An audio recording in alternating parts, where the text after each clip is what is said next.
Hello সবাইকে, কেমন আছো ফ্রেন্ড? সবাই চলে আসলাম আরেকটা ভিডিও নিয়ে। তো আজকের ভিডিওতে হচ্ছে কি আমি আজকে মটন রান্না করব। তো এখানে আমি দেখো আধা কিলো মটনের মতো নিয়েছি।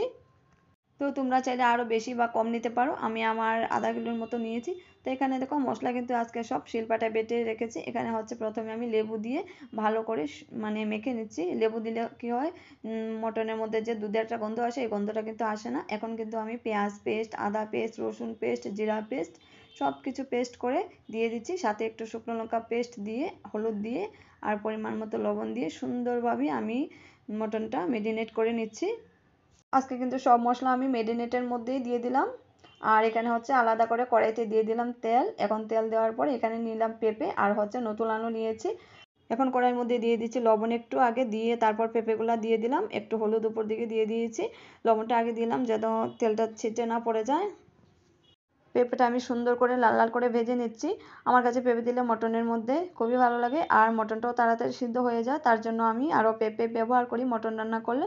এখন আমি পেঁপেগুলো তুলে আলুটা দিয়ে দিচ্ছি। তো সেমভাবে আলুটাও কিন্তু লাল লাল করে আমি ভেজে নেব। আলুর কিন্তু আমি আর ছিলে নাই, কারণ হচ্ছে নতুন আলু তো, তার জন্য। এখন দেখো আলুটা কিন্তু সুন্দরভাবে ভাজা হয়ে গেছে। এখন আলুটা আমি নামিয়ে নেব। তো ফ্রেন্ডস, আমার ভিডিও তোমাদের কীরকম লাগে কমেন্ট বক্সে তোমরা তোমাদের মতামত জানাতে পারো। এখন হচ্ছে কড়াইয়ের মধ্যে দিয়ে দিলাম কয়েকটা তেজপাতা আর হচ্ছে পেঁয়াজ কুচি। এখন পেঁয়াজটা লাল লাল করে ভেজে নেব। দেখো ফ্রেন্ডস, আমি কিন্তু সব মশলা মেরিনেটের মধ্যে দিয়ে দিলাম, তার জন্য কড়াইতে কিন্তু আমি একটুকু মশলা দিইনি। এখন কিন্তু পেঁয়াজটা সুন্দরভাবে ভাজি হয়ে গেলে এখন মটনটা দিয়ে দেবো। দেখো মটনটা কিন্তু সুন্দরভাবে মেরিনেট হয়ে গেছে। এদিকে আমার পেঁয়াজও সুন্দরভাবে লাল লাল করে ভাজি হয়ে গেছে। এখন মটনটা দিয়ে দিচ্ছি একটু একটু করে। ফ্রেন্ডস, আজকে আমি যেভাবে মটন রান্না করছি তোমরা অবশ্যই একবার এরকমভাবে ট্রাই করে দেখবে, তোমাদের আশা করি খুব ভালো লাগবে। তো এখন হচ্ছে দেখো মটনটা কিন্তু সুন্দরভাবে নাড়াচাড়া করে দিচ্ছি কড়াইয়ের মধ্যেই।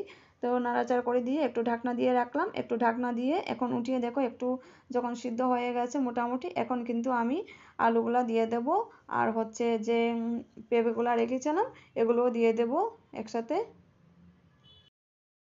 এদিকে আলু আর পেঁপে দেওয়ার পর কিছু কেটে রেখেছিলাম পেঁয়াজ, দেখো ডুমো ডুমো করে পেঁয়াজ কেটে রেখেছিলাম, পেঁয়াজটা দিয়ে দিয়েছি। আর যে কাঁচা লঙ্কা পেস্ট রেখেছি এই কাঁচা লঙ্কা পেস্টটা আমি দিয়ে দিলাম।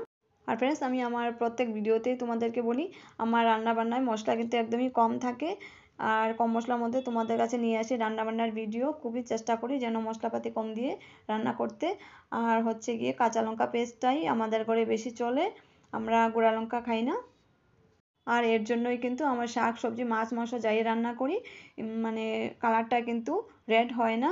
তাই এখন আমি সব কিছু দেওয়ার পর দেখো ঝোল দিয়ে দিলাম। ঝোল দিয়ে আমি 10-15 মিনিটের মতন সিদ্ধ করে নেব, যেহেতু মটন একটু সময় বেশিও লাগতে পারে। সুন্দরভাবে নাড়াচাড়া করে দিচ্ছি, নাড়াচাড়া করে দিয়ে এখন একটা ঢাকনা দিয়ে রাখার পর দেখো একটু গরম মশলা আমি দিয়ে দিচ্ছি এর মধ্যে। মটন রান্না করলে তো মাস্ট গরম মশলা দিতেই হবে, তোমরা দেও কিনা জানি না, কিন্তু আমার তো দিতে হয়। তো ফ্রেন্ডস, ভিডিও ভালো লাগলে লাইক কমেন্ট শেয়ার দিয়ে পাশে থাকতে পারো।